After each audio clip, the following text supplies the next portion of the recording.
Well, Broncos country, what is up, man? Happy draft day. The first round is complete. And I'm joined by my good friends Kodiak and Jeremy. We do got Andy on the way. He's just going through a couple of technical difficulties. But we are going to break down the first round of the draft, man. A lot of surprises, lots of trades, especially late. And maybe, talk about some potential targets for the Broncos now that we know who's not going to be available for sure. And, how some teams drafted in terms of specific positions, I think can give us a little bit of an idea. So, gentlemen, how you guys doing tonight, man? Pretty good. Feeling great. Yeah, I'm liking where this draft is headed. A lot of good players still available for us. Yep, I feel the same. What were the biggest surprise? Anything kind of like stun you? Like, have you jaw dropped a little bit from the draft today? Mine was Ty Simpson. I just seemed like, oh shoot, that makes sense, but nobody talked about it, so they were smart to keep that to themselves. Yeah, they definitely did. Good question here by Hydra Ammo saying, what do you guys think of Peter Woods falling that far? It's tough because, I want to not like the pick. But I think it was a really smart pick by Kansas City. Woods, obviously he has all the talent in the world, but, this past year was kind of wishy-washy at Clemson. But I still thought he was a worthy first-round prospect. I think the Chiefs, they made it out well. Yeah, go ahead. I was just going to say, to me, it just signals Chris Jones is nearing the end here, and that's probably what they were thinking there. And also, This has been Peter Woods' range for a while now, though. So, I'm not surprised.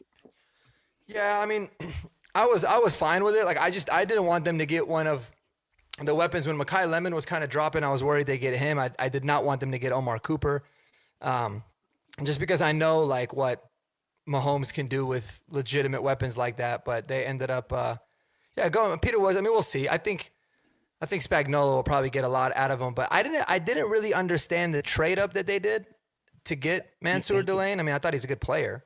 Yeah. I didn't get that either. I was terrified that was for Sonny Styles. I was like, oh no. Me too, man. My heart sank. Like my heart fell in my stomach. I was like, oh my God, the Chiefs are going to get Sonny Styles. Yeah. I bet they just fell in love with Mansour like early in the process, and they're like, we have to make sure we get this guy. So I guess it's smart to secure the person that you want, if you like a guy, get your guy. But it did feel like you could have just waited and you gave up 2 picks. But again, as soon as I said that in the chat or in the Discord, everyone, a couple people were like, they must have had inside knowledge that. Yeah, I mean, you would assume. You would assume. I don't think you just make that to make it, but it's weird. I'm trying to add Andy, and there he goes again. All right, we'll figure all this out. This is actually a good prep for tomorrow's show. I got all these things set up, but now I got to figure out how to utilize it. So we'll wait for him to get back in. I'm not sure what's going on, but let's talk about Caden Proctor. Hydramo just brought it up in the chat. Caden Proctor, man, he's one of those guys that I like. I think he has a lot of upside at tackle, but he is an enormous human, and I'm a little nervous, man, because it gives me flashbacks. You guys remember Juwan Taylor when he was coming out 6 years ago? I loved him. I loved him as a prospect, but there were questions about his weight, and he got up to 380 before the season began. And with Caden Proctor, I don't think he has enough, how do I put this? I think he has the athletic traits to survive on the outside, but man, he might be getting a little too up there. And yeah, I thought where they got him was a little too rich. I think he just has too low of a floor for what Miami took him. Yeah. I don't know, man. I'm one of those where when you look at somebody of his size and he seems to move pretty damn good, and I feel like he's going to play a lot lighter than he played in college. You can at least look at him and say he's got crazy upside for a tackle, absolutely insane. Sorry, I'm just ranting with Andy real quick. I think that it's I didn't hate the pick, but I felt like by far and away the team that just absolutely shit the bed was the Arizona Cardinals, in my opinion. That was when your cupboards are that bare, it's just dude. And I was thinking to myself all right, they're gonna trade back in the first round. They're gonna take Ty Simpson. Maybe you can at least sell it there. You're all right, if you nail it with with Ty Simpson, then you can kind of justify that pick. They didn't even do that. No. They They just took. Listen, I think Jeremiah Love is unbelievable. I think he's a generational running back talent, and y'all know how I feel about running backs in the first round. And if he went to a team like Tennessee at 4, it would have made a lot more sense because they added a bunch of pieces in free agency, right? They have their franchise quarterback. They've got a new coach who I think is really good. It would make a lot more sense. But Cardinals, after you paid Tyler Algier and you still got James Conner, it's a whole bunch of money. By the way, speaking of, that'll be a good topic to talk about to get Trey Benson here. But you took a running back is absolutely absurd. They're not going to be good for 3 years. By that point, who knows what Jeremiah Love is going to be or if he's going to want a new contract. It was an F- pick, the worst possible pick I think that they could have made, like realistic pick that they could have made, in my opinion. It reminds me of Atlanta taking Penix after they just gave Cousins a contract. Now, I mean, that's quarterback, so you got to, if you like somebody, do it. But running back already is like such a devalued position. So to do that at 3 was like, they must really, really like him. All right, there we go. Yeah, but just like you said, man, quarterback, that makes sense at least. You're like, damn, if you're going to be safe at a position, hey, having 2 is even better than having 1. And obviously it hasn't really worked out for him. But I thought the Jeremiah Love pick was terrible. Andy, how you doing, man? I think you probably were just switching so many tabs and doing so many different things during the draft. I think you just crashed out your internet, bro. I think I did because during the draft, I think 12 tabs open, and then it was just too much on my computer. So yeah, that makes sense. That makes sense. Hopefully I'm back. Yeah, hopefully I'm back. Now you should be good. You seem good. It sounds good. But any thoughts, man? Your initial thoughts on the draft? We talked a little bit about some picks that we liked. They talked about Proctor. I obviously ranted about how I thought Jeremiah Love was a terrible pick. But what stood out to you the most, man? Anything kind of catch you by surprise? Bain falling to 15, and then in Tampa Bay getting Bain at 15 was insane to me because coming into this draft and last night I was on mainly Broncos with Cam and all them, and I picked for the Buccaneers in their mock, and at 15 I said this is a horrible spot to be in and they are not going to get a good player, pretty much. And then Ruben Bain fell to them, and crazy. I know. Their one need. They needed an edge, and they got Ruben Bain at 15. I mean, they aced it. That was the best pick of the night, in my opinion. And then the other one I really liked was the Eagles moving up for Mekhi Lemon. They're going to trade A.J. Brown, so bring in the reigning Biletnikoff winner, who's extremely productive, super tough, and just I really like him in that offense. Those were the 2 best picks of the night, in my opinion. Yeah. I like Lemon in that offense because they do kind of, base it around the run. But do you have any concerns that it's a really small wide receiver group with him and Devontae Smith? There's not much size there. Assuming they trade A.J. Brown on June 2nd or whatever, they need to go out and get an X receiver because their other receiver right now is Hollywood Brown, I think. So that's a small receiver room. They need to go out and get a real X. But just in terms of talent, like a Devonta Smith and Mekhi Lemon wide receiver duo is one I really like. Yep. It's funny because if Jeremy played for the Eagles, I think he'd be the biggest receiver on their team, right, bro? Yeah, probably. 6 foot. And Kodiak would fit right in. Me and him. Oh yeah, we'd be competing for a slot, no problem. Dude, I'm 5'8", 140. I'm right along their archetype of what they look for. Yeah, 140. No, but I like the pick to Lemon. I thought it was cool because it was a really unique pick. For Roseman too. You know what I mean? Oh yeah. He kind of. I don't think anybody would have seen that coming. But who do you think, Andy? Of all of them, was the worst pick? Ooh, objectively. And I hate talking like that because obviously they're all people. But what did you not like? Or maybe from a fit standpoint? I mean, there were a couple I really didn't like because this was a year. One interesting note: there were 9 players drafted tonight that finished outside of my top 32. That's got to be a record for me. It's an insane year in that regard. But there was only one pick I screamed at, and that was Caden Proctor going 12 to Miami. I had Crispy, as it were, 37th overall. I really just question the discipline at the next level. I mean, when Nick Saban talks about you as all the talent in the world, but couldn't keep his weight in check, and when you let him leave for an offseason, he comes back 30 pounds bigger than you want him to be. When Nick Saban is saying that about someone he used to coach, I wouldn't take him at number 12 overall. So that was the pick I didn't like. He has a really high upside, and he could be really good, and he could make me look stupid, but I just did not like that pick. Yeah. Yeah, we talked a little bit before you got here. Yeah, like, I thought it was interesting, man. I mean, I guess we'll see. It's funny because you talk about, I didn't know Nick Saban had said that about his weight, and now not only is he going to have a lot more time off to try to keep his weight in check, but he's going to be a lot richer, and it is a lot. Yeah. I feel like if I struggled to keep my weight down and I got a whole lot of money, dude, and I'm going to it'd Miami. probably still be a struggle for me. You're spending it at the food, yeah. Yeah, and I'm in Probably. Miami. I'm getting those world-class restaurants on South Beach. Oh my god. Oh, man. Yeah. Well, Dude, you know why? Yeah. You know why his nickname was Crispy, right? Krispy Why? Kremes. Because he ate too much Krispy Kreme. Yeah. Oh, He is ate that too. why? Yeah, he ate too much Krispy Kreme, and That's everyone funny. just called him Crispy. And then Alabama made a package for him called Crispy, and it was the one where they got him the ball. It was called the And- Crispy package.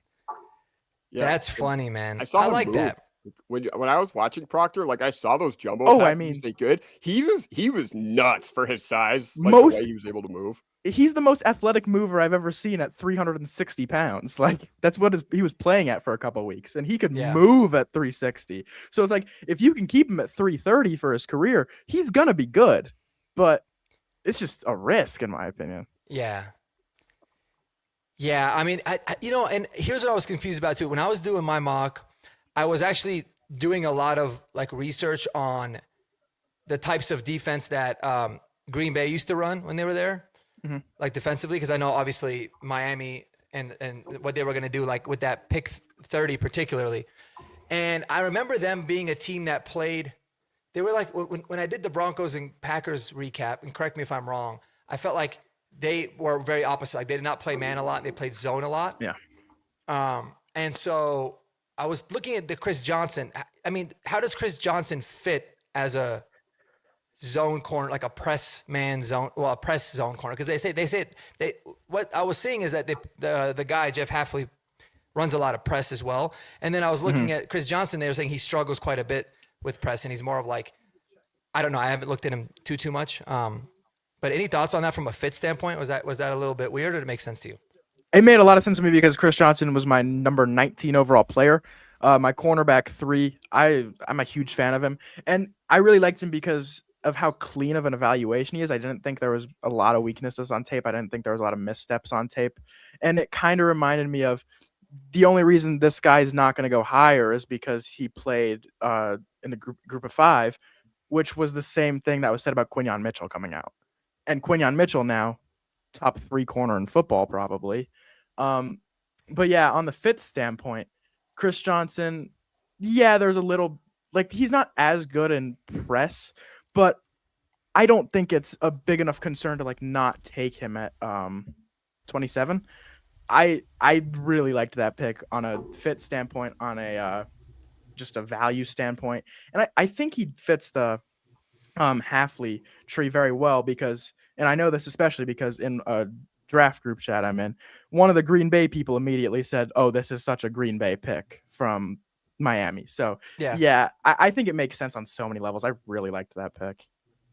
Yeah, no, I mean, I was fascinated with Miami because it's like the draft is so great for a team when your roster is like legitimately just being gutted inside out because it's like just take the best players available. And it was interesting that they picked Chris Johnson. I know there was a lot of hype around him, and some people were saying he was a first-round lock, so it happened. And then 32 happens. And Jeremy, how did you feel about Jadarian Price? I know you told me that you had to throw up in the shower real quick before you got on here. Well, it wasn't in the shower. I was going to throw up before the shower. See, I was before the planning shower. ahead. Yeah. No, that was a bummer. I was pissed. I had a feeling that could happen the whole time, Mhm. but after you see enough mocks where he's sliding and sliding to like the 50s, I was like, ooh, if he can go into the 50s, we can pounce. So I was disappointed. But that's the way the draft goes. Now you switch it up, But yeah, I hate Seattle, and they just gave me another reason to hate them. They did. I was gonna pull up Andy's board here, and while I do that, y'all can give me a second. Kodiak, is there any other picks that really stood out to you the most? I feel like there was one I wanted to bring up and get your thoughts on because I thought that it was a funny one, but I can't think about it. But anything else that you felt like was unique or interesting? Well, we haven't talked about Minnesota yet. I think everybody had them like chalked with Thiedemann for months, and Thiedemann was my number 4 overall player in the class. I was like, this is every bit of an elite prospect. At least that's what I saw. So then I was just like, okay, with the safety position being relatively devalued, I got it. That being said, Caleb Banks, I get it. All the potential in the world, athletic upside up the wazoo, but you need some sort of production to back you up. And Caleb Banks not only had like, I forget how many major foot injuries it was within the past year or two. But he basically had no production to like back him up. And that's a big red flag to me. That was another like kind of stunner.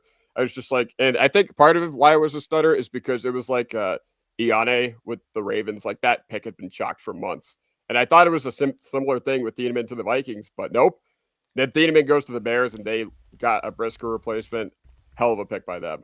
But yeah, Banks, once again, he was another guy who a lot of people were talking about at 62. And then one more that I wanted to talk about was Kenyon Sadiq at 16.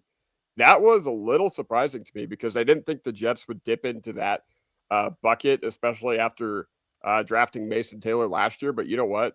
I get it. I guess Darren Bouchie's cooking over there. And, you know, they have all these weapons, you said. They have all these weapons, but no quarterback. So it's going to be interesting. But it looks like they're trying to build the infrastructure of the team.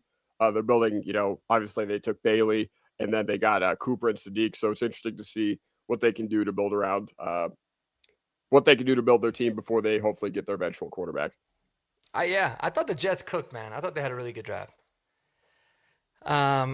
Maybe not necessarily with the Bailey pick. I mean, but it's fine. I mean, if he ends up working out, but the other two are good. I liked a lot what the Giants did. I felt like the Cowboys, even if I could recall. Yeah, I mean, with Malachi Lawrence and then being able to freaking sit there and get Caleb Downs at 11. I thought was pretty damn good too. Andy, I have your board, but I don't have it like updated with who got drafted where. I know you probably put that. So if you wanna do the share screen, I can pop it up and then we can look at it to discuss potential guys that might be available in 30 picks. Let me send you.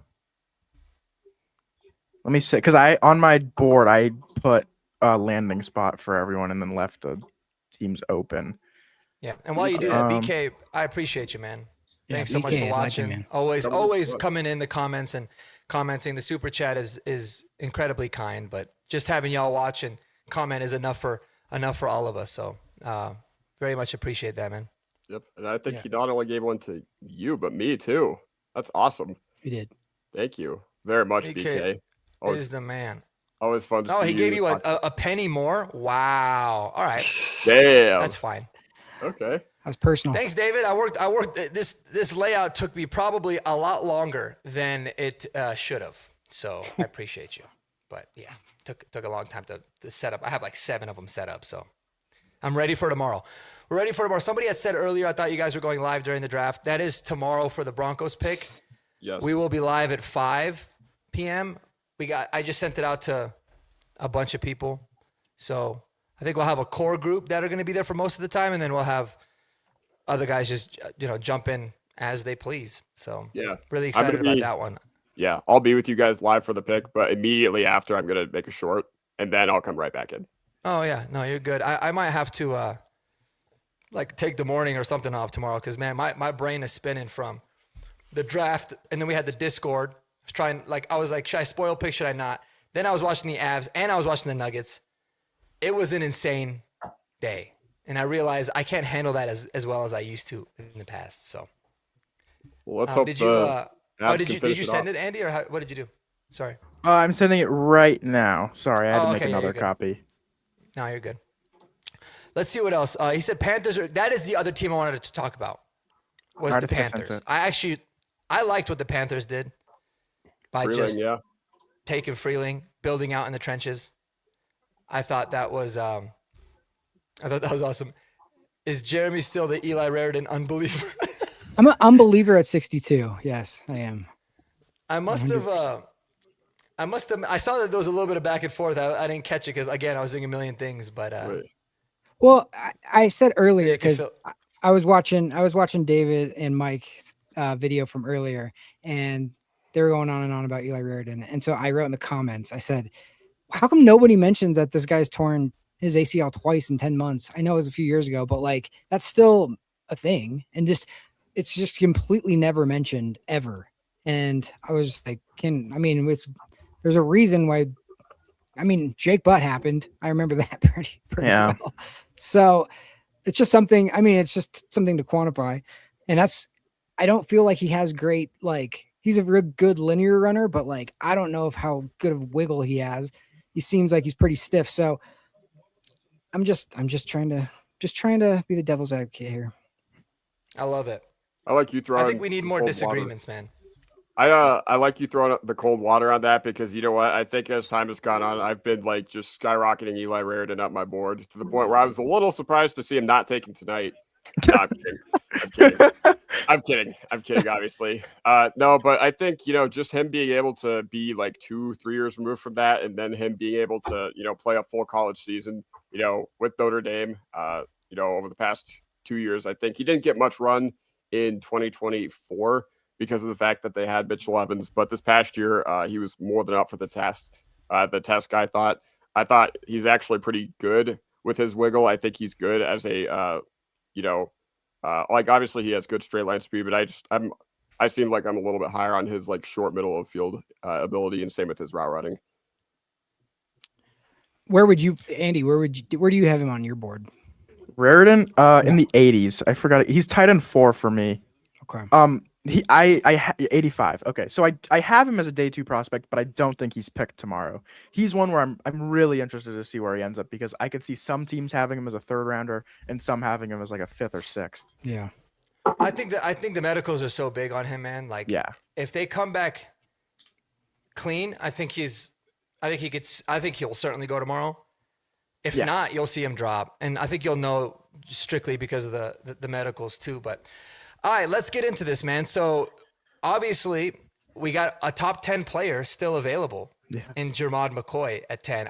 There was a lot of rumblings that teams might be worried about the injury. My big fear right now, guys, is that he continues to fall and he's available at 62 and the Broncos are like, screw it. He's the best. We had him as a 1st-round pick.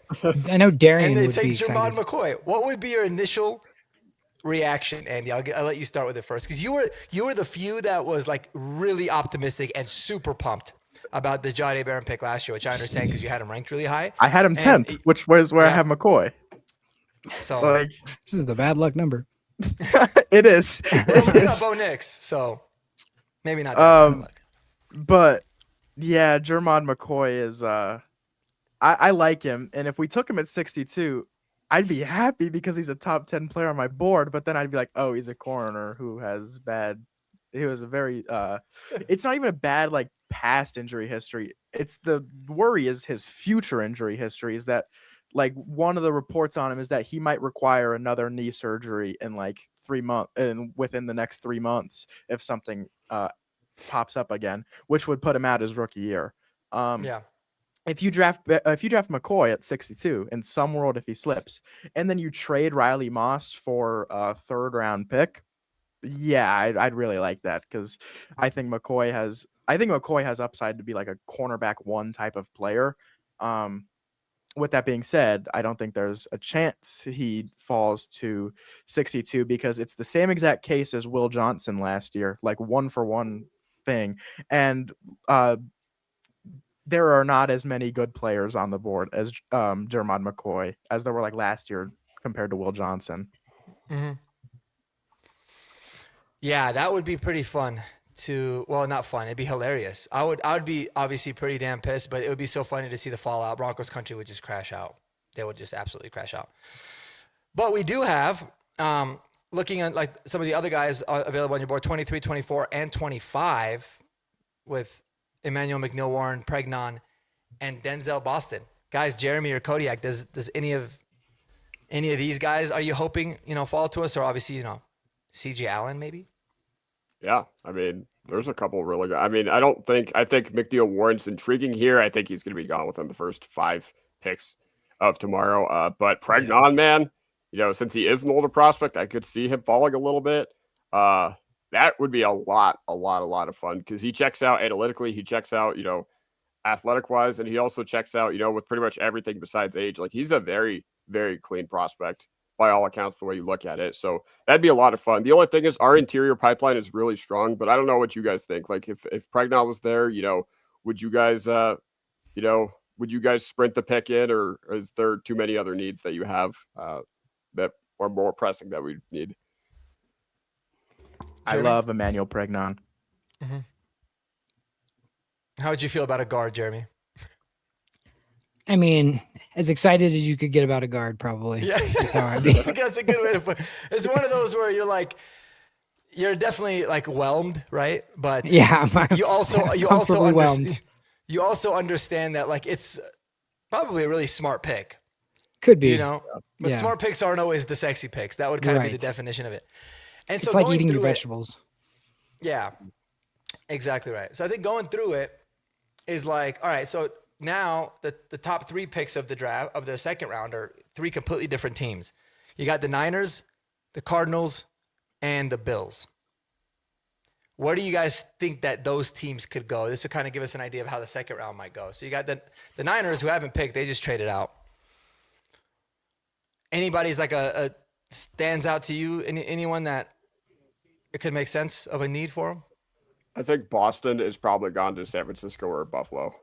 Yeah. Like one of those 2 teams is probably going to take him within the first. Yeah. I know early on in the process, there was a lot of buzz of Emmanuel McNeil Warren to the 49ers, and 33 would be a really solid value for him. It's a need. John Lynch is their GM, former safety. It would make sense I think Emmanuel McNeil Warren is off the board within the first 7 picks, because I know Cleveland loves him at 39 or wherever they're picking. And then, Boston's off the board probably. And then I think McCoy could be off the board in those first 3 picks. Yeah. No, I would agree. And I think if you start to get into like, you got to look at the guys ahead of us. So you got the Rams ahead of us. They took a quarterback.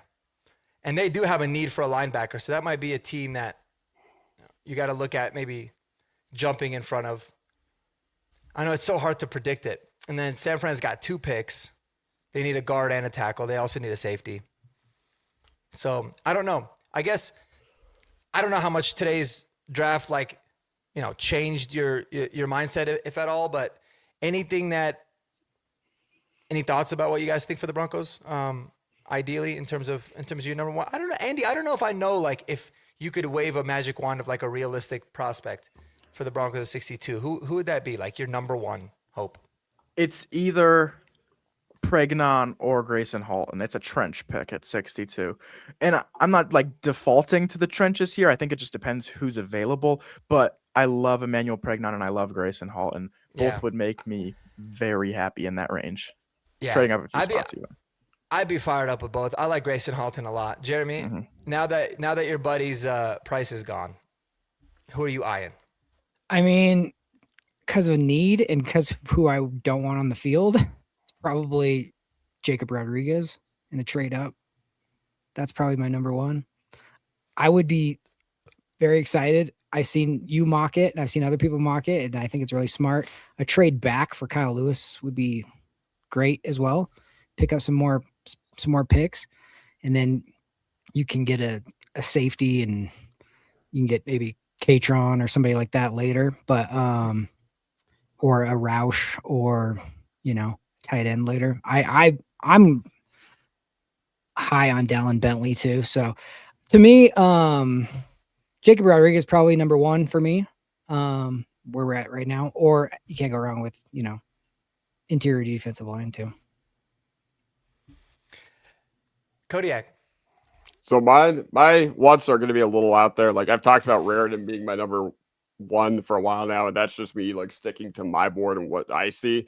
But obviously he's not a guy who I think the NFL is going to value as highly as I do. That being said, if you're talking about guys that I really want that are going around that range, Anthony Hill, somebody that I'd really, really like. Same with Rodriguez, Golday, Allen, like all these linebackers. because Jeremy kind of alluded to it, of who I don't want to see on the field as much this upcoming year. But either way, I know Trotter is somebody who's getting a lot of like buzz around Broncos Twitter spaces right now. Man, he's like Nick Bolton Jr., man. First, second down, he's giving you a lot. But on third down, he's kind of one of those guys that you probably want to take off the field. But, for your first, second down run defense, our D-line's kind of spotty against the run. So, especially against the more physical teams. So I think that might help a little bit. But, yeah. So ideally, I'm still eyeing tight end or linebacker with that pick. Let me ask you this, Kodiak, real quick. Yeah. You were super high on Mike Washington, and he's kind of disappeared in a lot of like early talks. Where are you at currently? Yeah, like Mike Washington, again, he's one of those guys that I don't think he'll be there, but I think, I would sprint the pick in if he were there, because once again, at running back, just give me the ceiling, dude. At running back, just give me a guy who runs a 4.33, 223 pounds, like with just jaw-dropping elusiveness with what I was able to see at Arkansas. Like, I would love that pick. Once again, he's one of those guys that I feel like the Twitter space is kind of, riding out, because I don't know why. It's the fumbles, I think. It's the fumbles. The ball security. The fumbles and the fact that early in his career, he wasn't really a strong producer. He hasn't really been a strong producer until this past year or so, yeah. But I know Andy kind of said it, that when you produce in the SEC the way he did on a 2-10 team, I'm willing to overlook the lack of production in the G5. But yeah, I would love Mike Washington. Yeah. Yeah, it's just interesting because like feels like a month ago, Mike Washington was like buzzing, and now it's kind of like quiet. Yeah. So it's just interesting. Yeah. When you have a combine like that, you'll get a lot of buzz, and then I think everyone kind of lets it kind of sit back. And you watch the tape and you realize like he's going to be a good player, but I don't think he's, necessarily in the first round conversation for sure. Hollywood Broncos says the linebackers are falling nicely. They are. It was actually, it's crazy. Like basically one legitimate off-ball linebacker was taken in the first round. I think that's good news for the Broncos to go. And there was something else I wanted to show in here. I think, JD's 617 Gaming 2 asking the real questions, guys. And I'm curious what you guys think here. Do you prefer Lindor or Ferrero Rocher chocolate? I'm going to be honest with you. I don't like, I kind of avoid both of them. Never heard of either. Yeah, I'm not a ball knower, I guess. No? Oh, dude, Ferrero Rocher is the only. It's like the cherries are in the chocolate coated thing at Christmas time. Yeah. Okay. Oh, wait. But Lindor, I know that he was a big waste of money for MLB. Yeah. This is a chocolate. This is a pure chocolate question right here. Yeah, pure chocolate. Our buddy David is saying Eli Stowers is elite, and I've heard that for a while. What are you hearing like in terms of the NFL circles, Andy? What do you think he realistically? I mean, I know he can go between pick 33 and obviously 62, but do you think the NFL is really high on him, or is it just like, oh, this guy's just a more talented version of Oronde Gadsden? I'd be surprised if he got out of the second round, to be honest. I think someone's gonna bite. And I know in NFL circles, and this is a really interesting thing to me, but I know in NFL circles, like every single team, 31 teams say that, oh, Eli Stowers, that guy's a Bronco. Like they all are saying that he's a Broncos fit. So I wouldn't be surprised if there's someone out there that really likes him that's trading to 59, 60, or 61 to get ahead of us to take Stowers if someone really wants him. Houston at 58 would be an interesting one if they want to go get another pass catcher. Dalton Schultz is whatever. He's not stopping you from taking Stowers if they really like him. So I think he goes round 2, whether that's to the Broncos or someone trading up ahead of the Broncos. Yeah, I'd be surprised if he was on the board in the third round. Yeah, I would be too. It's funny. I was gonna pull this thing up actually real quick because I thought this was kind of interesting. At what I'm out. Yeah. You what? Pull up Trisket Demon's last comment. Oh yeah, I saw it. That's I hope that's not true. Hope that's just comedy, but if that is true, God bless. Holy moly, Trisket, God bless. Yeah, I don't know. I don't know if that's true or not, but yeah. Either way, we're praying for your grandma, brother. That's for Yeah. sure. I was gonna pull this up on the mock draft because here's my fear. You know, somebody made a good point earlier that you know, this team's got a there's only one linebacker that went in the first round, but I'll also say this: I think that there's going to be a run on linebacker very similar to how there was a run on running backs and tight ends last year in the second round. You remember they just kept getting sniped; they were just falling off the board, and then we ended up trading back because if you look at it just based on the needs, like you got the Cardinals need a linebacker, LB, the Bills LB, need a LB, linebacker, LB, the LB. Giants need a linebacker, which maybe that changes with Harvell Reese, but I think they play him at edge.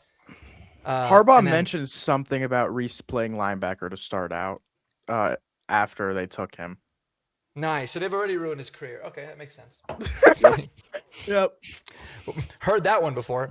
But yeah, Bengals, Saints. So it's a deep linebacker class, man, just like it was a very deep running back and tight end class last year. And I remember that was like early part of the second round was the sweet spot. So I'm really not feeling optimistic that any of these guys, like, or a lot of these guys will be available. And I'm praying, I'm not going to lie, I am praying that that Josiah Trotter gets picked early tomorrow because I do not want to have that conversation. I just don't think he's someone that fits. I'm just not a big Trotter guy, as I'm sure you guys all know. But now, when you look back on your board, Andy, you had Traden Stukes ranked really high, 35, I believe, on your board. Love him. Yeah. Or 36. He's good. Guys, what do we think about a safety? Kodiak, I know you've talked about it a lot, but I think safety is a realistic possibility. It's such a tough sell to me. Like, you know, you talked about McCoy, like, once again, corner, just such a tough sell to me with where the team is in right now. Like, safety, I would get it. Once again, another tough sell to me because of how good, not necessarily because of the guys at 62, but where we're at in the fourth round, like, there are a lot of good safeties that are going to be there. Like, presumably, at least we think. But you have like that's like the Clark, potentially Genesis. I know Ramsey's probably gone tomorrow, but even then Fitzgerald, if you decide to wait a little bit. Once again, you know, just with the strengths of where this team is as a unit, you can't sell me safety at 62. I know I like Halsey. I think Halsey's a darn good prospect. You can't sell it to me. You really can't sell it to me with our first pick. Yeah. It Jeremy, feels a any thoughts little on that? barren 2.0, a little bit. Yeah. You know, I mean, it It's would like- be.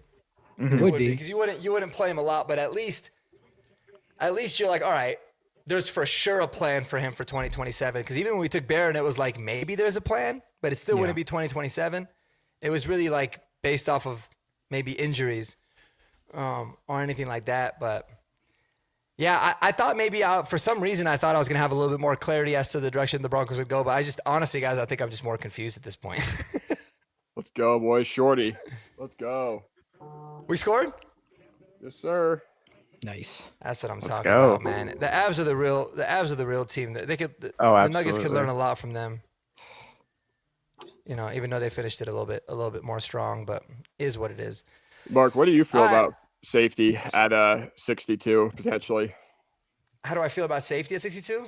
Yeah. I'm kind of right there in the same ballpark with you guys. Like, I think that there's like I feel like if we get Halsey or Traden Stukes, like you're getting really good players. But again, it would be like, all right, it wouldn't surprise me because this front office through free agency has proven and has shown one thing. They've shown that they are very, very comfortable and confident with this current roster. And so if they're going to continue with that trend, they're going to, you know, continue to build out for the future. I think that that's always been their philosophy for the draft anyways. But yeah, it would be like, I'm trying to have really low expectations because I'm trying to be like pragmatic and say, all right, you have to kind of understand the situation. And I feel like we're all desperate. I mean, maybe not everybody, but like I'm so desperate for like a really exciting draft because I felt like, yes, the Jalen Waddle trade was awesome, but that was all we did. Yeah. You know? And I feel like a lot of that's worn off. So it's like, I kind of want to do something crazy and kind of fun. But then again, you always have to keep in mind that like, you got to be really smart. Which is why still like trading back and getting more picks, I think makes a lot of sense in this particular draft. But yeah, I don't know. We'll see, man. It can go a lot of different ways. Yeah, A lot of different ways. Of course. And once again, we do need safety, but again, it's such a tough sell to me at 62. Yeah. We will take one though. Yeah. I think I at would- some point. I would think almost- those 4th round picks are that sweet spot. I mean, those are the ones that I think really will make or break the draft, but the first one's always going to be exciting. That's why I almost think like 62 is a good trade back. Because if you don't have a guy that you're in love with at 62, trade back, get another guy in a sweet spot that you can, because it does seem like it is really packed in that middle of that early 4th. If you can Totally. get another pick there, and it just seems like, man, that's where you can get double up on tight end, that get a safety and a running back, whatever. It's just like, seems like all the mocks we do, it's just, man, it seems like I want all our picks to be from 90 to 125 or something, so Yeah. if you, Yeah, so I mean, know. Go ahead. they teased at being able to move up from 108 and maybe going after a guy, and maybe they'd do that earlier. Maybe they use that to go up from 62 and get somebody in the 50s. But if they don't trade, if they either sit tight at 62 or move back, then it's going to be interesting to see what they do, because this is a year we don't, on paper, don't need like all kinds of players. You don't, I know like George Payton, I want all the darts and all that stuff, but like you're not desperate really anywhere. So do you put all your resources to get a couple guys that you really want, or do you try to spread it out? It's going to be interesting. And you can make the argument for both, right? Because it's like, if they do really like the roster, then it could be like, man, let's just go balls out and get one particular guy that we really like, and then screw the rest of it, which I think brings me to my next question. I'm very much with Andy. I love Grayson Halton. I'm a massive Grayson Halton fan. And there are some guys that, like, I feel like, all right, I would like for them to, if getting them meant trading up a little bit, then I'd be cool with it. I think Grayson Halton's not one of them. But what's the range? Like, Andy, what do you think you start making those calls, and what are you realistically giving up for somebody like Grayson Halton? I think T Fish has pointed it out in chat that the Falcons only have 5 picks in their team that we could trade up with Really at good 47. That's a really good point there. That could be the team for Pregnon, if he's still available, would be the guy I'd go after first and foremost, and then Halton. I don't know if you would necessarily need a trade to 47 for Halton. I don't really know how he's viewed, because this draft there's just such a wide range of outcomes tomorrow, where a guy I have early second could go late third, and a guy I have late third could go at the top of the second. So I don't really know. But in terms of what I would give up to move up for him, I don't know. I'm not like too adamant on giving up a lot to move up, because at the end of the day, I think this team, while this team only has a few needs, I think it's still important to shore up the depth on this team, because I don't really like some of the depth we have. For example, the tight end room. I want 2 tight ends in this draft. Yeah. I've been very vocal about that. You don't like our tight end depth? I haven't heard that at all. I don't like know, our tight ends in general. I don't like Our any tight end tight ends on starters. our roster. I don't like any. I was like, nobody likes our starters, and nobody likes our bench guys, and nobody likes our practice squad dudes. Kodiak, remind me what Nate Atkins' drop rate was this past season. 27.3%. Yes. That's pretty damn impressive. Gosh, dang. Terrible. That's pretty damn impressive. And I want a running back in the draft. I want an offensive lineman in the draft. I want a defensive tackle in the draft, and I want a linebacker in the draft. And then they might take a defensive back in the draft. So that's a lot. So I wouldn't give up a ton. And generally, I've talked myself into every possibility other than Jennings Dunker or Kamari Ramsey at 62. And I know you really want Jennings Dunker, Mark, but I've kind of cooled on him a little bit. Okay. Well, I wouldn't say cooled. Like, I've cooled on him at 62 for sure. Okay. Yeah. Because again, I started, and when you really start diving deep, and then you realize, like, I like 108 or 111 for the lineman, whether it's an interior lineman, a guy that's got flex, a guy that's a tackle. I think that's a really good part of the draft to get those guys, without kind of overspending. Because I feel like tackle, like if you're looking at getting a legitimate developmental tackle or someone you think could be a future tackle, is very similar to quarterback in a sense of like, if you don't take one in the first with a premium pick, then you're better off waiting and getting somebody with some traits and all that kind of stuff later. So that's kind of where I'm at with him. Like, I don't think that there's a tackle prospect that I would be comfortable taking at 62. Not one that I feel comfortable enough. Like, I'm good. I'd be good with Pregnon, even though he's a guard, but it's because I feel like he's going to be a really damn good one. And then that gives you some flexibility with what you can do with Ben Powers. But I don't know why. I've over the last week or so, I've had this really weird feeling that we are going to make a player trade. Like, I think we're going to look to maybe trade Ben Powers for some picks or trade for Kyle Pitts, which I'm not a fan of. But I feel like something like that is kind of in the works. I feel like that has some legs, but it's more just a feeling. And T. Fishes did mention the Falcons, right? Falcons do want to trade Kyle Pitts. A big reason is, they don't want to pay him and the fit, but I think a lot of it is they also maybe would like to have a little bit more picks. So would you guys be open to trading 62 for Pitts or not really? I would say no. The reason I say no is because at that point, I would rather just go for Stowers. Okay.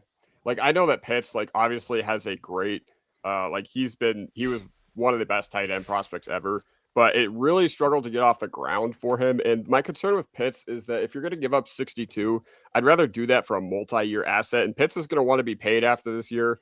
We already struggled enough as is to involve Evan Ingram in the offense. And I know that, you could say whatever you want about Ingram, but listen, when, it is a tell for the defense. And, I brought this up, one of the biggest trends, I think, in the past year or two when it comes to looking at players is when you can and can't deploy them. And that was a big topic of conversation for the Broncos this past year.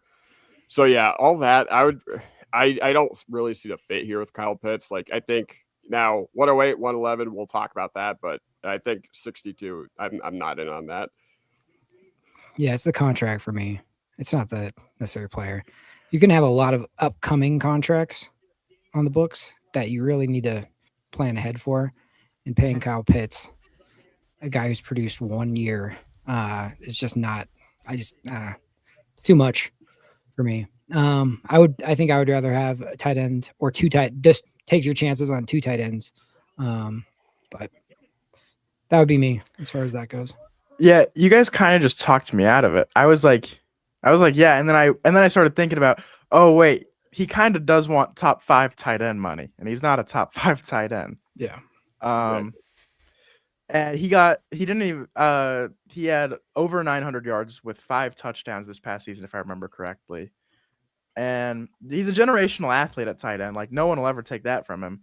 And it does show, like, he is explosive. And I think with a creative offensive coordinator and a good quarterback, he would record a lot of yards. I wouldn't say over 1,000 yards here because with the Waddle targets and the Sutton targets and the Pat Bryant targets and the Troy Franklin targets and the whatever, I wouldn't say Pitts would get 1,000 yards here. So yeah, I do kind of like, you guys did kind of talk me out of the idea of trading 62 for Pitts, because if you do want a weapon tight end, you could just take Stowers at 62 and you have that guy for 4 years versus Pitts for, theoretically, you could trade 62 for Pitts, make him play the year, make him prove himself, and he could just be Ingram, and you traded 62 for a 1-year player. So yeah, you guys did kind of just talk me out of that. Yeah, and if it was the MLB, like, it'd be a different story, because obviously we got the richest owners and you throw around all the cash you want, but again, with the fit and the Champagne offense, I just don't see it. Mm-hmm. Yeah. I'm going to play devil's advocate, but before I do that, we consistently have had over 110 people on the stream. You guys are awesome. Yes, but please, thank you. Do me a favor. Go and subscribe to my friends. Broncos Unbridled is going to be Jeremy's. Put your handles in the comments at Kodiak Broncos Podcast, and go subscribe to the best draft Substack there is at Andy NFL. Follow him on Twitter. Show us some love. I appreciate you guys all being in on this draft. So that would be super helpful. I'm going to play devil's advocate a little bit though. Okay. And I'm going to preface by saying this. I'm right there with you guys. I do not care for Kyle Pitts at all, but you can kind of make it make sense. And this is how you would do it. So I think the only way you could sell me on it is if you traded a player straight up for Kyle Pitts. I know this is going to drive Jeremy crazy, but like, let's just say you traded Riley Moss straight up for Kyle Pitts. Okay. And you're able to retain pick 62. Then you could say, all right, it could make sense. You could post June 1st cut Evan Ingram. You'd save like $6-7 million. So you talk about the cap. You have a little bit of cap relief there. And then if you're going to sign, if you feel confident that you're going to re-sign Riley Moss, you don't even entertain it. But if you feel like, man, there's a pretty good chance we're not, and we already have a plan in place with Barron, then that could make sense. So then it's like, okay, you're able to retain that 62 pick, which I think could be very valuable. And then you can go like a lot of different ways with it. And then the contract becomes not really much of an issue. Does that kind of change anything for y'all? Or are you still like, it's just not really smart roster building? Nah, I'm not. No. It depends, because I know the Falcons have a high asking price for Pitts. They are not going to move Pitts for, now that we're out of round 1. I know that initially they wanted a first-round pick for him, which is not gonna happen. Not gonna happen. No. So now I think their asking price, if the Broncos called, would be something along the lines of 62 in Troy Franklin. I'm not doing that. Yeah, no, I wouldn't do that either. The reason that I would be only intrigued by it, I feel like if you were to get Pitts, it would be very important to offload Evan Ingram, because then it's not so convoluted. You have like two of the same guys battling it out. You could just like fully utilize Pitts the way that you want to do, and then build out the tight end room like separately. I think that would be really important. And I would definitely be open to the idea if we're able to keep pick 62, because I think that I just feel like it's a really important future pick, and you feel a little bit better that it was something to kind of develop out the future depth at other positions. But yeah, I'm kind of all out on Kyle Pitts myself. But what about like trading Ben Powers and getting something for it? Like maybe a team is, hey, we'll throw you another 4th rounder for him. I think that would be a little bit rich, but I don't think they're moving their starting 5. Like, I just don't. You think it changes if they were to draft Pregnon, for example, at 62? The reason this can't leave my head. Like, it's not leaving my head.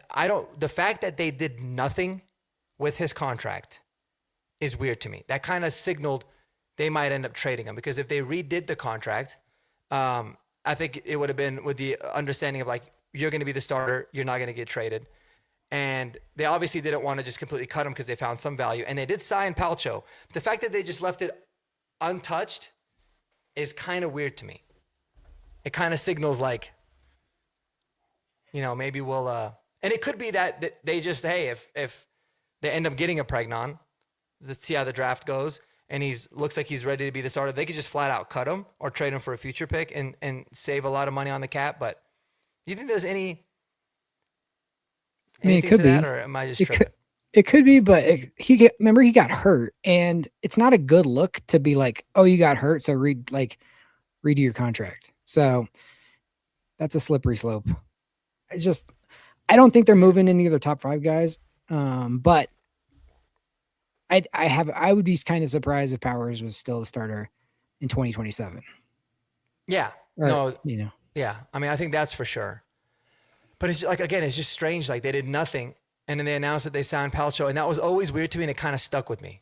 But I don't know, Kodiak or Andy, do you guys have any thoughts on that? Derek, thank you so much for the $9.99 super chat, man. I just saw it, and it was funny that we were talking about Powers, so it worked out. But I wonder what the return would be on a Powers trade. I don't know what it would be. Personally, I don't think that we'd realistically be able to get a lot.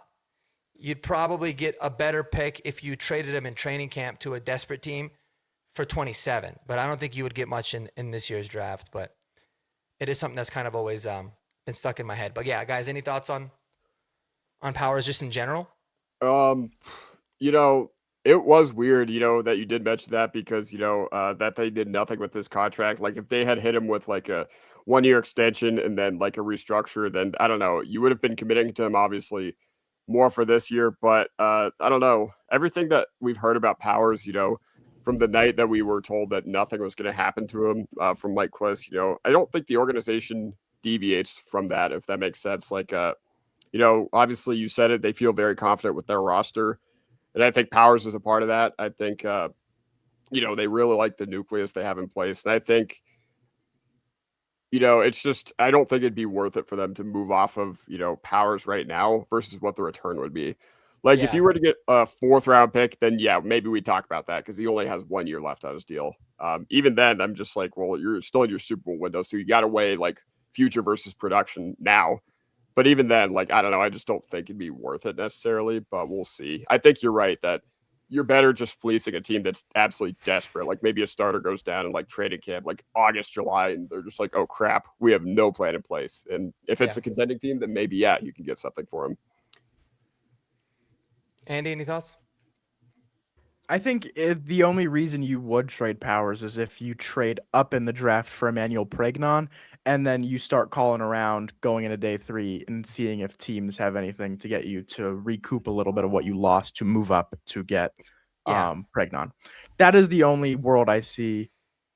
That is the only world I see Powers getting traded. Yeah. Yeah, I would agree 100%. And that's the thing. It would certainly be a conversation if you were to draft Pregnon, in my opinion, because eventually I love the fact that we've spent a lot of money on our O-line. I think it's the bread and butter of the team. It's been the biggest reason why we've had the success that we have. But eventually, you have to get younger and cheaper there. That's why I really want to get a developmental tackle too, potentially, because for those exact reasons. Because sure, you want to go all in for a Super Bowl, but you don't want to. Whether you win the Super Bowl or you don't want to find yourself regressing like crazy because, you have a patchwork old offensive line and you didn't really, plan for it, and then you got to be desperate there. But I trust that they'll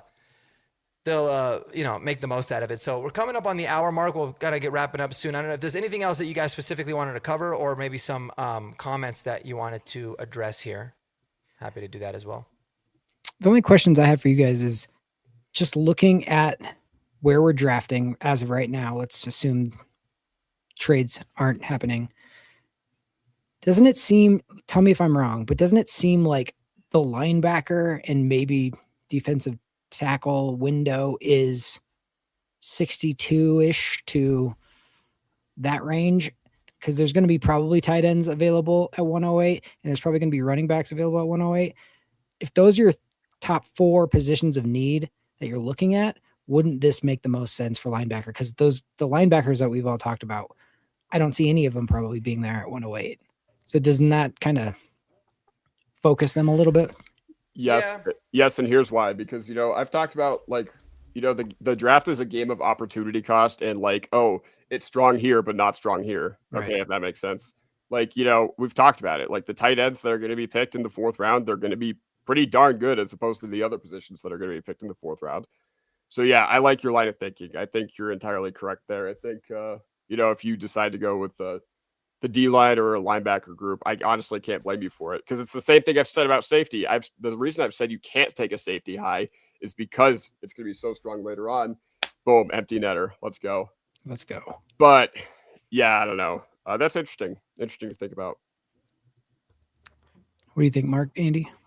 Yeah, I just think like you mentioned, kind of just the value is going to stack up so much better at 62 for a linebacker and at 108 for a tight end, because at 62, I think you would be taking the first of the Delp, Raritan, Jolie, Claire, and Roush. You would be taking the first of those guys. Whereas at 108, you might be getting a faller. I don't think all of those guys are gone by 108. So, and then at linebacker, we've talked about it so many times where CJ Allen, Jacob Rodriguez, Josiah Trotter, Anthony Hill Jr., Jake Golday will all be 2nd round picks tomorrow. And then I wouldn't be surprised if you see Kyle Lewis, Caleb Alarmzor, and maybe an additional one in the 3rd round. I know Jimmy Rolder from Michigan has gotten some late buzz. So I think you want to get the linebacker of your choosing at 62 if they value it really high, because there is a solid chance that you're not getting you're not getting the guy you want at 108. Yeah, it's interesting. I mean, looking at last year, and I know they're different classes, but like last year, the second round was massive for tight ends, for running backs. But there was also a lot of linebackers that went there too. I mean, Carson Schwessinger went for like in first pick in the second round at 33. And then there was Demetrius Knight. And was last year's linebacker class considered very deep? I don't think it was like it is this year. This year's is deeper. Yeah. And then, but that was it in the second round. So Jeremy's kind of onto something, but it's also like you should be able to get one of the guys that you like. I just hope it's not Trotter, but the other guys at 22. But there will be quite a run, I think, tomorrow on tight ends. And I think just because it's a position that guys are always teams are always trying to fill, and then you could always at least get him to play, a lot of special teams. But there was quite a bit of tackles that went. There was a lot of edge guys, a whole bunch of edge guys as well. So those seem to be the positions that dominate there as well. So, yeah, we'll see, man. I'm super pumped for tomorrow. But any final thoughts, guys, before we wrap it up? Am I going to be the one defender of the Trotter at 62 pick in this group? If it No, I'm happens? with you. I'm fine with it. Okay. I'd Because be- How are we defending based off of what I know? How are we defending Trotter? I'd be I like lukewarm. I wouldn't hate it. I wouldn't be like vomiting. I just wouldn't be excited. I like Trotter better than Golday personally. I do too. For the Broncos, though. For Yeah, in general, Anybody. Yeah. yeah. Really? I don't weigh fit Interesting. as much because I kind of just think that if you're taking who I think is the better prospect, you'll be able to find the fit in time, due time. But it does matter. Sell me on Trotter. No, Let me I'm find- curious Let me pull up because what I am said. kind of preparing myself for him being the pick, so maybe I can get ahead of it. Because Halsey- isn't that who Albright said today? Yeah. Oh, is but, that is that Well, who? he- okay. is Well, that- that makes me out. Well, yep. I was about to say, Mark, you're good. You're good. No, but I think Halsey and Trotter are the two guys that I gotta. We're like, gonna take one of them. Yeah. Like. I've had the I keep saying it in our server. I've had the Halsey visions for the past like 72 hours, and I keep seeing them. I keep seeing AJ Halsey in a Denver Broncos uniform with the 62nd pick in the draft. Like, You're hallucinating. yeah. But on Trotter, I said that That's good. he's an elite downhill linebacker, quick play diagnosis and trigger, very good sideline to sideline speed, takes super efficient pursuit angles to the ball, finds the hole rapidly when sent as a blitzer, and he rarely misses tackles. My weaknesses on him all had to do with third down, basically. He's raw in zone coverage. He bites on play actions, and he's probably not much of a factor on third downs. So, like, the Nick Bolton comp, I believe, is what you said, Kodiak, right? I do see it in a way, but I think Trotter can certainly be better because he was so productive as a tackler this year. He's such a good downhill linebacker, and I just like the trigger downhill. But ultimately, yeah, I mean, if you're really prioritizing a coverage linebacker at 62, not your pick. Not your pick at all. But he was one of those guys I got to the full film review in like November, and when I sat down and watched multiple games, I was in love. I had him as my linebacker 3 for a few weeks.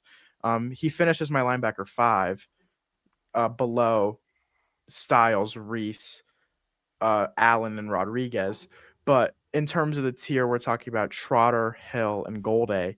I'm the odd one that would take Josiah Trotter, I think. Yeah, to I me, mean, it's you know this a lot better than I do. it's I the just, like, when you said- diagnosing. Yeah, but when you said, I don't think you could play him on third downs. That's why I asked for the Broncos, though, because that is where Oh yeah, we need I a mean, linebacker. I'm not worried about Sternad and Singleton on first and second down. I think you could It's play. third down.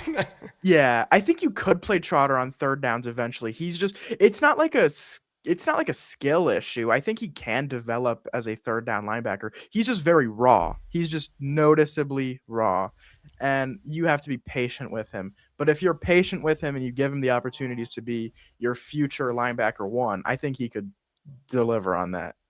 And he's 20. Yeah, I was about to say. That's the thing. About to say he's one of the youngest players in the draft this year. Yeah, right? he declared as a I didn't know redshirt that. sophomore. Yeah, so he got really good feedback from the league, saying that he's a second round pick, and apparently getting really good feedback from the Broncos if Mr. Albright thinks he's going 62.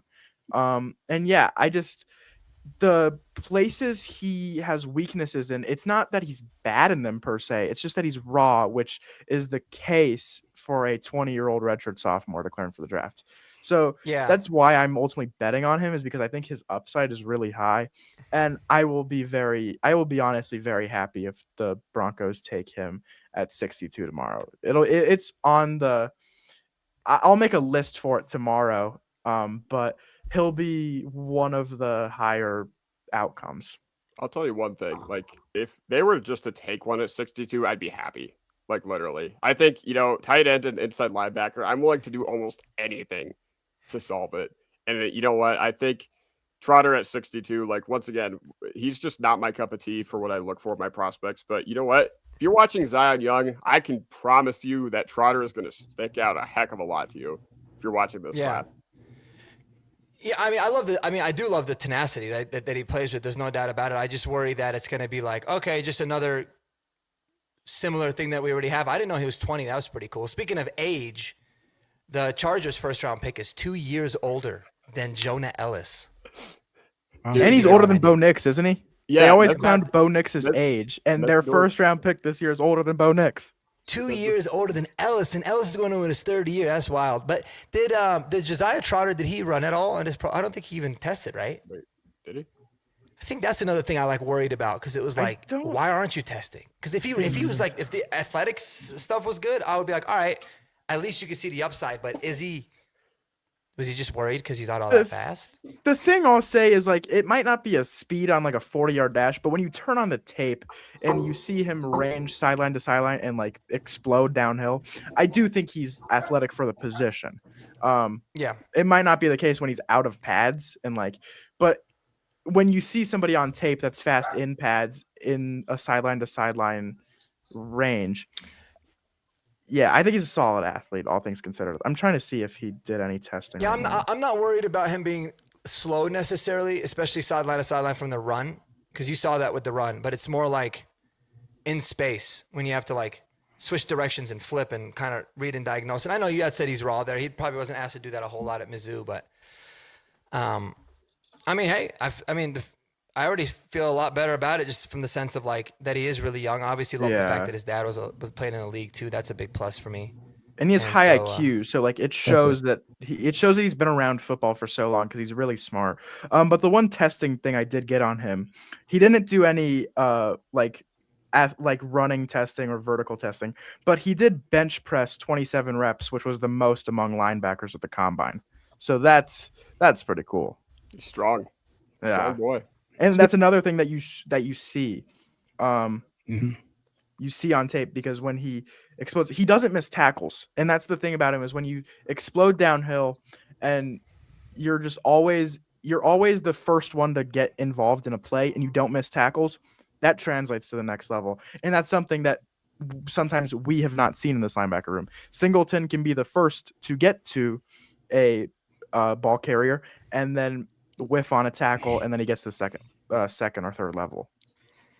Yeah, speaking of age, the young guys probably don't remember this guy playing, but they know the legend of him. But he plays similarly for me, like Al Wilson, and it's just like that big attacking one of my favorites. Thumper guy. So that's what I like about him.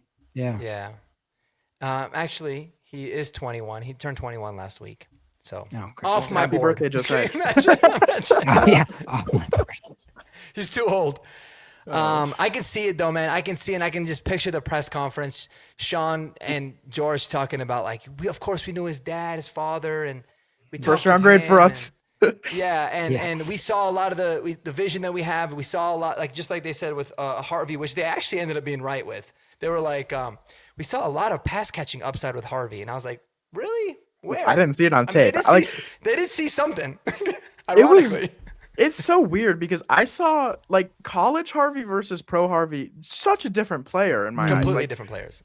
he was thought to have good vision in college, and his vision was pretty terrible at this past season. But Yeah. he wasn't a pass catcher at UCF, and then he was a pretty proficient pass catcher A this damn year, good so- one. Yeah. Yeah, I mean, like I felt like they just told him stop bouncing it outside. Whatever you do, do not bounce it outside. So he was like stuck to being like, I have to run forward no matter what. And I was like, well, no, don't never bounce it outside, but just don't rely on that. So, yeah. I like this. I'd rather comment have from a Mike. 20-year-old be bad in developing on third down than a 32-year-old with one testicle that sucks at first second. Preach. Honestly, Yeah. real. Like you Come on, said, right for you're, the Coming Mets. through. you're Did a you man guys who's- see that? Funny. You're Did doing you guys see that he's something. a kid? Single nut? Yeah, single single nut. Oh nuts? yeah. I was like, how did you have enough left in the tank to make one? That's insane power. Like I kind of got to the point, man, where like I just feel almost feel like bad giving shit to Alex Singleton because it's like, yeah, I know. dude, you got to think about his story, like not just with the cancer stuff last year, but I mean, this guy played in like what, the UFL or XFL or whatever. CFL, yeah. CFL, You know, yeah, yeah. He's overachieved. Gets in an his career, for invite to sure. a team, like makes it on special teams, earns a starting position, tears his ACL in a game, and plays the whole game. And plays Ironically, good. didn't Like look that was much one of slower, which was like, maybe you It don't was need an like- ACL. you watched Crazy. it on I watched that game on tape and just like watched him to see if there was any difference. He was actually that was his best game of the year. Yeah. Like And he Yeah. made the game turning play against the Bills. Let's Yeah. be honest. Like Yeah. him causing that fumble made that game Yeah. flip on its head right then. Massive. This is, I think Darian said it best. Great guy, bad bad football player. football player. He's Yeah. not bad. He's just not great. I'm mad he overachieved on my team. Yeah, there's that. I think for me, man, like the argument for Golday over Trotter for me is like similar but almost opposite. Because I see somebody that, like, you talk about raw and still developing. That is Jake Golday, and I think he's got to have to develop into being like a more traditional linebacker. But I think he's a pretty damn proficient when it comes to cover. I mean, the fact that he played in the slot as much as he did and was tasked to do it. And I love the tools, man. Like the guy's got the length and the size and the speed. So, I mean, that's kind of what intrigued me more, is like I think it's because he profiles as something very different than what we have. And maybe I'm looking at it the wrong way, but it's like what we have, bad. So profiling opposite equals good. And obviously that's not how it works, but that's kind of how I always looked at it. But I'd be pumped with Golday. You guys have sold me into Trotter as well. I think just like you said, addressing the linebacker position in general would just be a big win. So I'm I hoping got that's Drew the case. And Sanders. I have Drew Sanders PTSD when it comes to Golday a little bit. The you? Aussie comment in the chat has me dying. So true. Yes, It is. exactly. So true. Or like they'll just move him to nickel. And then all of a sudden now it's like where that Barron is just like, you're not even going to play Jade Barron at that point. Yeah, no, that would be Barron's moving to tight end. ultimate trolling, but it Yep. could certainly happen, man. You know what? Barron would give us a better tight end deployment than Lucas Kroll. He'd be a better blocker than Adam Troutman. You're right. But I do got to give some love to David. Jake Golday is a 9.84 Raz. I know David loves his Raz. And I think so- David's the biggest RAS believer I know. Yeah, and I love it. I think I He's was a watching rascal. you guys' mock draft, and there was a certain player. I put it in the comments, but I forgot who it was. I was like, are you more mad that he has short arms or that he doesn't have a RAS score? You know, something like that. Bain? What was it? Halsey. Ruben Bain? It was- Oh, I think it Halsey. was Halsey with David, right? Or something like that. Yeah, no, I don't know. I got to go back and. I It can was probably just- Roush. I thought he hit that had short arms. Oh. No, well, he did, but it was so funny too. He also said something like 30-inch arms, bad pick, and it was so funny. I was like, that's like the Yeah. best David take ever. David's like the prototypical Green Bay Packers. Like he has the same thresholds as the Green Bay Packers have to draft. They have the length requirements, they have the athletic requirements. You have to fit this prototype and this prototype, and it all kind of aligns with what David thinks. So I think David's future NFL GM.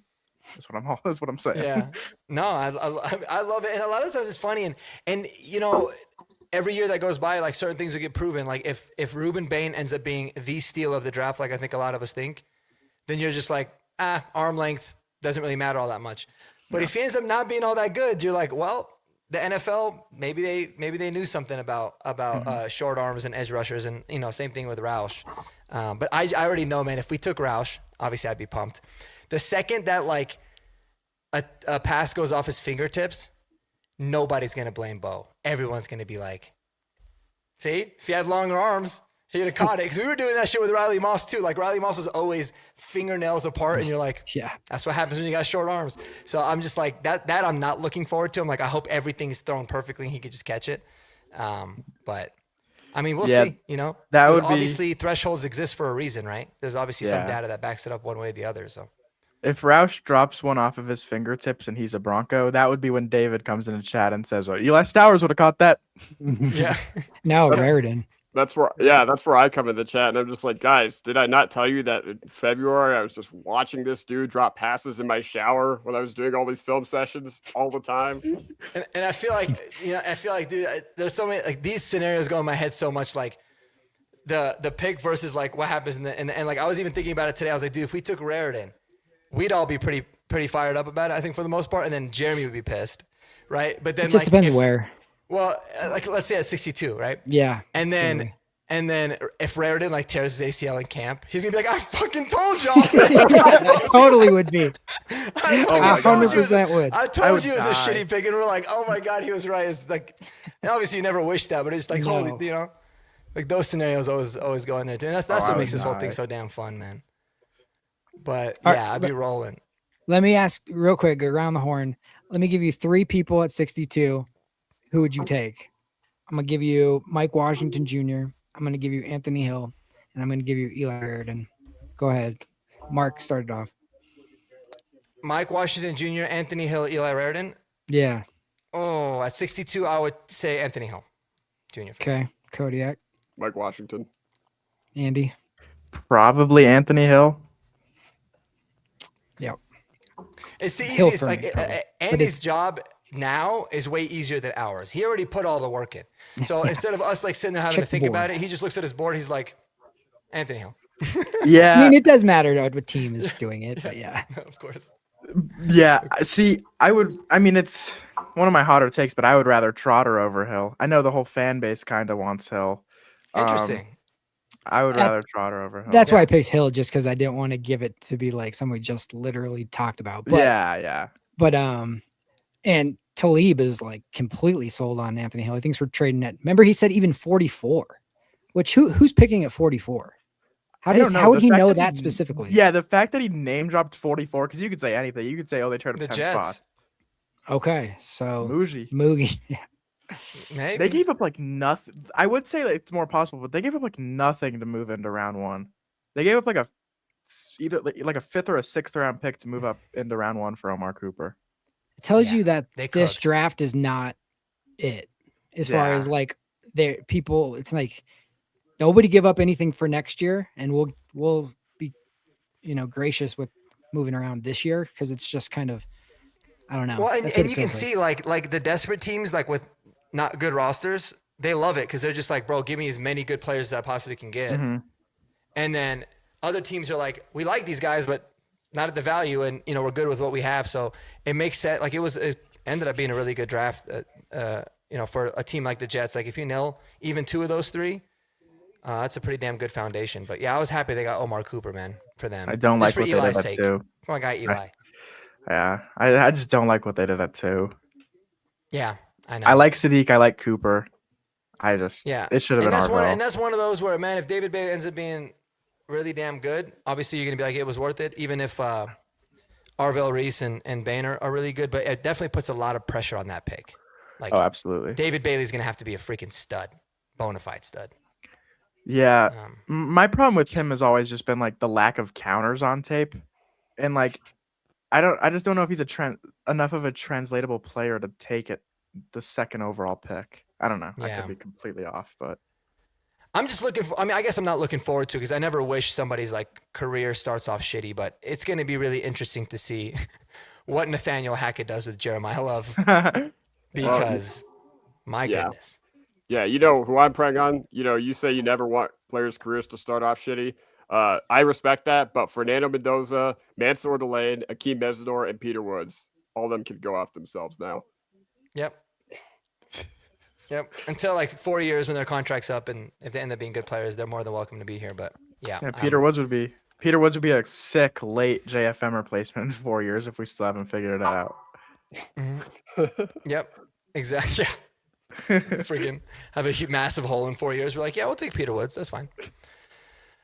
All right, gents. Well, you guys are awesome, man. I appreciate you guys riding with me. Everyone in the chat, you guys are dope as well. Cannot wait for tomorrow. Hopefully, you guys all get some rest. And we're going to be live again, 5 o'clock. Come hang out with us, party with us. I'm going to try my best, guys, to not spoil picks, but I know myself. I can't help myself, dude. If I see it on Twitter, the chat's if I see it on Twitter, I'm saying it. Yeah. You know? Sorry. I'm going to try not to, but I can't promise that it's going to work. But anyways, any last minute thoughts, guys, before you go? Anything coming up? You want to plug the channels or anything again that they can find you guys? Guys, again, please go subscribe to everybody's channel.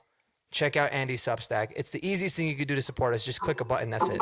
I don't even care if you watch. I'd love for you to watch, but the subscribe is good enough too. Yeah. Mark, so bad. I know. They hate me What's for so some reason. I don't know. They think I'm reading off a script, but I just asked a question, so I don't know. I mean, how I that's- don't respond to people whose names are Peachy Gems, so I'm not even gonna give them that. But I don't know what Mark so bad is. Maybe something. Oh, we I talked think about he earlier. was saying you tipping the picks. Oh. Yeah, I'll try not to. But come ride with us tomorrow. I appreciate it, and yeah, have a wonderful night, man. Go Broncos! I cannot wait for tomorrow's pick. So, peace out, everybody. Peace. Go Broncos.